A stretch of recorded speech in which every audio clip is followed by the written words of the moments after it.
Emília anunciou durante o jantar. Querido, a minha mãe vai morar conosco. Depois que o teu pai faleceu, ela não consegue ficar sozinha, explicou Emília, com uma voz que misturava preocupação e esperança. Ele assentiu, sem saber muito bem o que dizer. A mãe de Emília, Margarida, sempre fora a sogra perfeita. Nunca se intrometera na vida do casal, nunca dera conselhos indesejados. Agora, no entanto, iria passar a morar com eles. Claro, querida, respondeu finalmente. Temos espaço suficiente. Uma semana depois, Margarida chegou à sua casa em Tavira, uma pequena cidade algarvia conhecida pelas suas ruas de calçada e pelas praias douradas que brilhavam sob o sol quente. Ajudaram-na a descarregar as malas e ele não pôde deixar de reparar na mudança da mulher durante o último ano. A compostura habitual dera lugar a uma vulnerabilidade no olhar, mas Margarida mantinha uma elegância inconfundível. Tinha 55 anos e era uma mulher deslumbrante. Usava um vestido de linho branco, que lhe caía suavemente pelos ombros, revelando a pele bronzeada pelo sol do sul. Nos pés, umas sandálias de couro simples, mas elegantes, e um colar de prata com uma pequena ametista pendurada, um toque discreto de cor. Obrigada, Antônio, és tão gentil, disse ela, enquanto ele levava a última caixa para o quarto que agora era dela.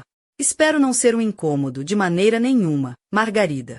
Estamos felizes por te ter conosco. Os primeiros dias foram estranhos. Antônio estava habituado a andar pela casa de calções e chinelos, mas agora tinha de cuidar mais da sua aparência. Aos poucos, foram se adaptando à nova rotina. Margarida revelou-se uma companheira perfeita. Preparava pequenos almoços magníficos, mantinha a casa impecavelmente arrumada e nunca interferia na relação do casal. Antônio, prova estas rabanadas, dizia de manhã. O teu pai adorava isto. Notava uma hesitação na voz dela, uma tristeza escondida entre as palavras, e algo dentro dele respondia àquela solidão. Numa noite, encontrou-a na sala a chorar. Desculpa, limpou as lágrimas depressa. Não consegui dormir. Ele sentou-se ao lado dela. Quer falar sobre isso? Às vezes, o passado invade-me, confessou. 40 anos juntos, e de repente, o vazio. No impulso, abraçou-a. O perfume doce das flores que ela usava encheu-lhe os sentidos, fazendo-lhe a cabeça girar. Obrigada, sussurrou ela, afastando-se ligeiramente. Os olhos brilhavam na penumbra, cheios de um mistério que ele não conseguia decifrar. A sua voz saiu rouca. A partir daquela noite, algo mudou. Começou a reparar em detalhes que antes lhe escapavam. A graça dos seus movimentos, a melodia do seu riso, o modo como o cabelo castanho caía em ondas suaves pelos ombros. Antônio, andas distraído ultimamente, Emília comentou num tom desconfiado. Está tudo bem, sim, só estou cansado do trabalho, mentiu, sabendo que a verdade era outra. Estava a começar a sentir por Margarida sentimentos proibidos, e isso aterrorizava-o. Cada dia que passava, a tentação tornava-se maior. Procurava desculpas para estar perto dela, para ouvir a sua voz, para sentir o seu perfume de flores silvestres. Numa manhã, Margarida pediu: Antônio, podes ajudar-me com aquelas prateleiras na garagem? Claro, respondeu ele, depressa demais. Emília arqueou a sobrancelha, surpresa. Na garagem fazia calor, e Margarida usava um vestido leve, de algodão azul claro, que envolvia delicadamente as suas formas. Tentava não olhar, mas quando ela se esticou para alcançar uma caixa, a bainha subiu um pouco, revelando pernas esbeltas e bronzeadas. Deixa que eu a pegue, disse ele, tentando manter a compostura. Não sejas tonto, ainda não estou assim tão velha, riu ela, mas tropeçou na escada. Antônio segurou-a firme. O corpo dela prensou-se contra o dele, e o mundo pareceu parar por um instante. Sentiu o calor da pele dela, o ritmo acelerado do seu coração. Obrigada, murmurou, sem se afastar imediatamente. A voz dele tremeu, denunciando que ele mesmo tentava negar. Aquela noite foi longa e atormentada.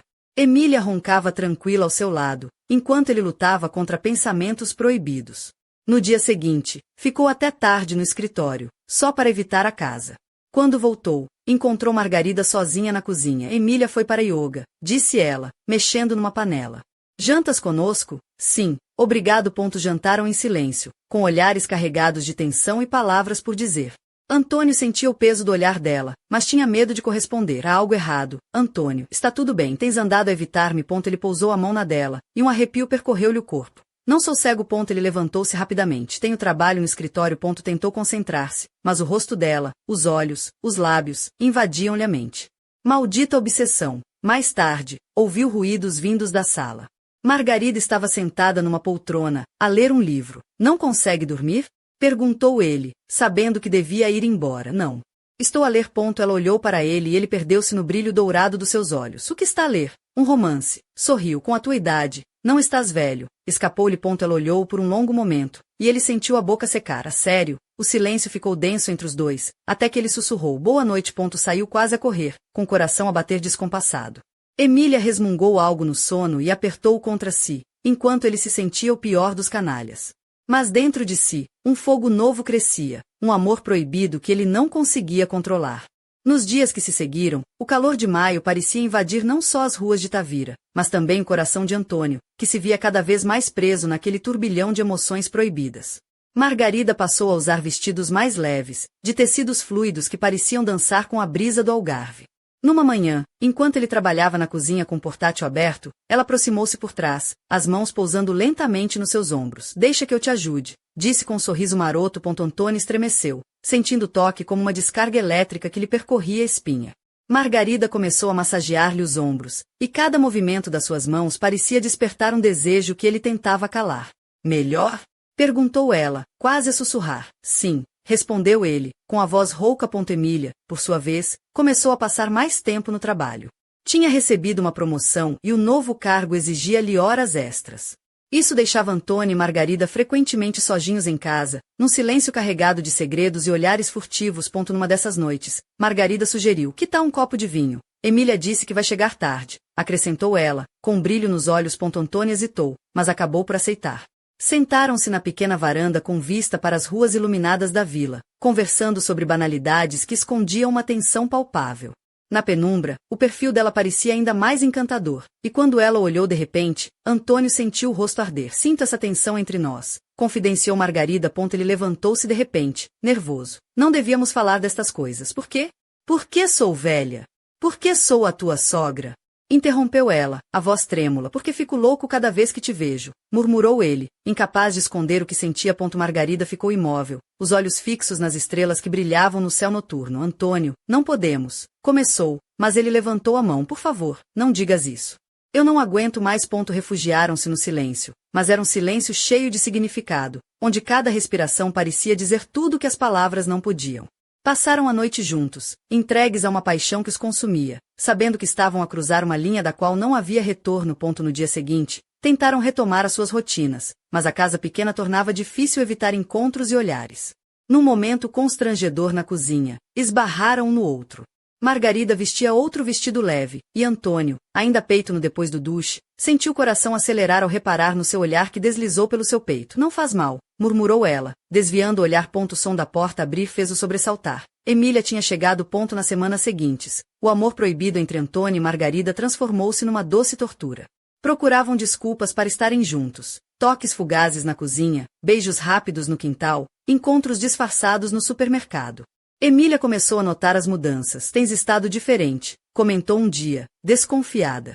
Pareces mais feliz. É o trabalho, Antônio respondeu, tentando esconder o turbilhão que sentia. Margarida também parecia revigorada, voltando a maquilhar-se e a cuidar de si com um brilho nos olhos que não passava despercebido.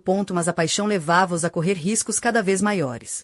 Numa noite, depois de um encontro secreto num pequeno motel perto da praia, Margarida falou sério. Não podemos continuar assim, sei, disse Antônio, apertando-a contra si. Mas não consigo estar sem ti. Amo-te. Ela ficou em silêncio, o olhar perdido no vazio. O amor que sentia por Emília transformará-se numa rotina confortável, mas o que vivia com Margarida era fogo puro, impossível de apagar. Talvez devêssemos fugir, sugeriu ele subitamente. Recomeçar noutro lugar, longe de tudo, e partir o coração da minha filha? Riu-se ela, amarga. Já não estamos a fazê-lo todos os dias. Mentindo-lhe, o silêncio foi interrompido pelo telefone a tocar. Emília, com voz entusiasmada, anunciou uma mudança inesperada, uma transferência para a sede da empresa em Lisboa, com a possibilidade de Margarida ir viver com eles. Antônio olhou para Margarida. Ela ouvirá tudo. O silêncio entre eles era pesado como chumbo. É a tua solução, disse ela finalmente. O destino decidiu por nós. Ele segurou-a pelos ombros. Não quero perder-te, mas também não quero destruir a vida da minha filha. Ela beijou com uma tristeza profunda. Foi um lindo sonho, Antônio, mas é hora de acordar. Nos minutos finais juntos, tentaram guardar cada instante, cada toque, como se o tempo pudesse parar para lhes permitir dizer adeus ao amor proibido. Diz-me uma coisa, sussurrou Margarida, olhando para o teto. Dizem que o verdadeiro amor é quando sabes deixar ir. E se eu não quiser ser verdadeira, Ela virou-se para ele, olhos cheios de dúvidas. Se eu aceitasse fugir contigo, acharias que destruía a vida da tua filha? Antes que pudesse responder, o telefone tocou novamente. Era Emília, com notícias da casa nova. 3 quartos, um grande jardim. Queres ver as fotos? Perguntou, entusiasmada. Claro, respondeu Antônio, olhando para Margarida. Ela vestiu-se para sair. Espera. Ele segurou a mão dela. É mesmo fim. Ela sorriu, um sorriso doce e triste. Foi um belo começo. Só no momento errado. Olhou para ela sair, e soube que, às vezes, o amor não se mede pelo que se tem, mas pelo que se está disposto a perder. Mas no fundo do seu peito, Antônio sentia que aquela história ainda não tinha terminado. Porque certos amores não morrem, aprendem apenas a conviver com o silêncio da noite. E naquela última sombra da noite, um segredo escondido no fundo do olhar de Margarida sussurrou que o próximo capítulo estava apenas a começar. Após a partida de Margarida, a casa em Tavira pareceu mais vazia do que nunca. Antônio sentia o peso do silêncio como se fosse uma sombra que o seguia em cada canto. O verão aproximava-se, trazendo consigo dias longos e quentes, mas dentro dele, um frio intenso não dava tréguas. Emília voltou da sua nova vida em Lisboa, cheia de energia e planos, mas Antônio continuava preso às memórias dos momentos roubados com Margarida. Certa tarde, enquanto organizava papéis no escritório, o telefone tocou. O número era desconhecido, e a voz do outro lado era suave, quase sussurrante. Antônio? Sou eu, Margarida. O coração dele acelerou, como se o tempo tivesse parado. A voz dela trazia um misto de saudade e urgência. Preciso de te ver. É importante. Antônio hesitou. A razão pedia cautela, mas a emoção falou mais alto. Onde? No Café O Pescador, junto ao mercado municipal, às 8 da noite. Não faltes. Desligou sem esperar resposta. Durante horas, o pensamento de Margarida dominou-lhe a mente, misturando esperança e medo. Será que ela queria reatar? Ou havia algo mais obscuro por trás daquele encontro? À noite, caminhou pelas ruas estreitas de Tavira até o café, onde a luz amarelada das lâmpadas criava sombras dançantes nas paredes caiadas. Margarida já estava lá, sentada numa mesa de canto, vestida com uma blusa de seda cor de vinho que realçava suas curvas, combinada com uma saia justa preta e uns saltos altos elegantes que faziam seu andar parecer uma dança lenta e hipnotizante. O olhar dela era intenso, carregado de segredos. Ao vê-lo, sorriu com uma melancolia que fazia doer. Antônio, há algo que não te contei. Antes que ele pudesse perguntar, um homem alto de expressão fria entrou no café, olhando diretamente para Margarida. A tensão no ar tornou-se palpável. Quem é aquele?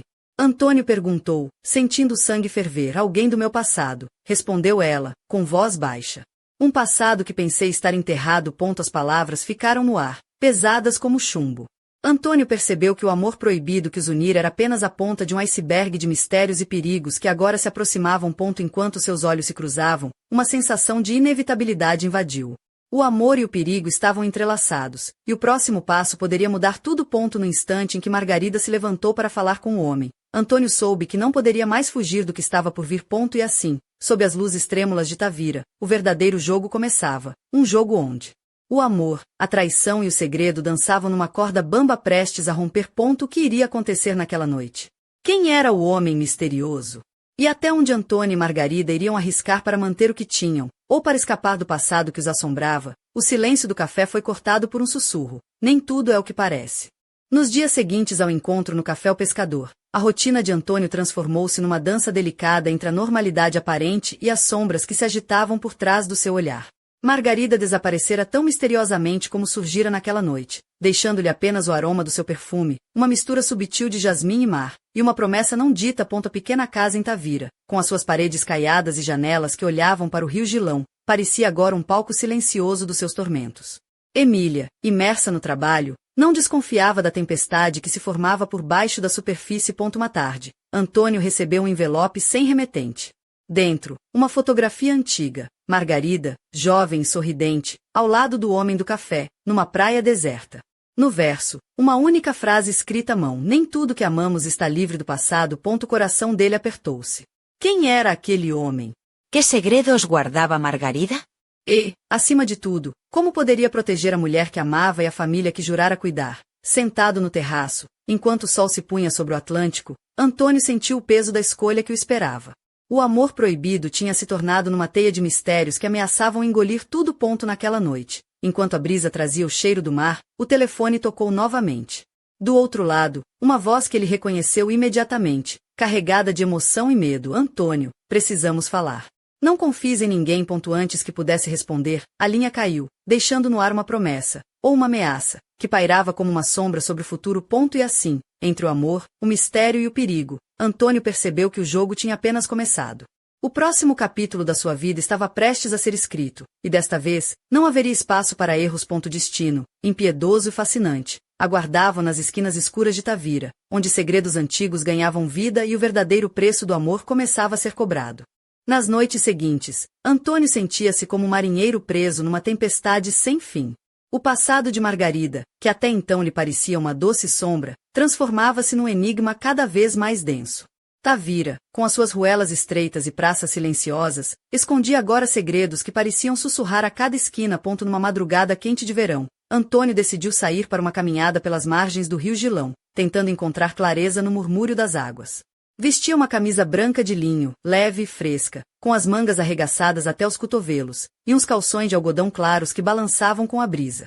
O ar trazia o aroma salgado do mar, misturado com o perfume inconfundível de jasmim, que lhe lembrava Margarida. Ao virar uma esquina, avistou uma figura familiar, Margarida. Estava sentada num banco de madeira, as pernas cruzadas, usando um vestido azul celeste que lhe delineava a silhueta com elegância discreta. Nos pés, umas sandálias de tiras finas que lhe deixavam à mostra a pele bronzeada. O cabelo castanho ondulado caía-lhe solto sobre os ombros, e um colar delicado brilhava sob a luz suave da lua. Antônio, disse ela, com um sorriso tímido, os olhos brilhando à luz da noite. Precisamos de conversar. Sentaram-se lado a lado, o silêncio entre eles carregado de palavras não ditas. Margarida revelou que o homem do café era um antigo amor, envolvido em negócios perigosos que a tinham perseguido durante anos. Ela fugira para proteger-se, mas agora o passado ameaçava alcançá-la novamente. Preciso que confies em mim, sussurrou, segurando a mão dele com firmeza. Não é só uma questão de amor, é uma questão de sobrevivência. Antônio sentiu o calor da sua pele contra a sua, e a mistura de medo e desejo fez-lhe a cabeça girar. Era como se estivessem num filme noir, onde a paixão e o perigo se entrelaçavam numa dança perigosa. Não vou deixar que te aconteça nada, prometeu ele, os olhos fixos nos dela. Mas, no fundo, sabia que estavam a caminhar numa corda bamba, onde um passo em falso poderia ser fatal. De repente, o som distante de um carro aproximar-se fez-os olhar para trás. As luzes cortaram a escuridão, e Antônio soube que o jogo estava longe de acabar. O mistério aprofundava-se, e com ele, a intensidade daquilo que os unia. Entre o amor proibido e a ameaça iminente, Antônio e Margarida tinham de decidir até onde estavam dispostos a ir para proteger o que tinham, e o que estavam prestes a perder para sempre. E assim, sob o céu estrelado do Algarve, a verdadeira batalha começava, deixando no ar a pergunta que todos temiam responder: quem pode realmente confiar quando o passado se recusa a ficar enterrado?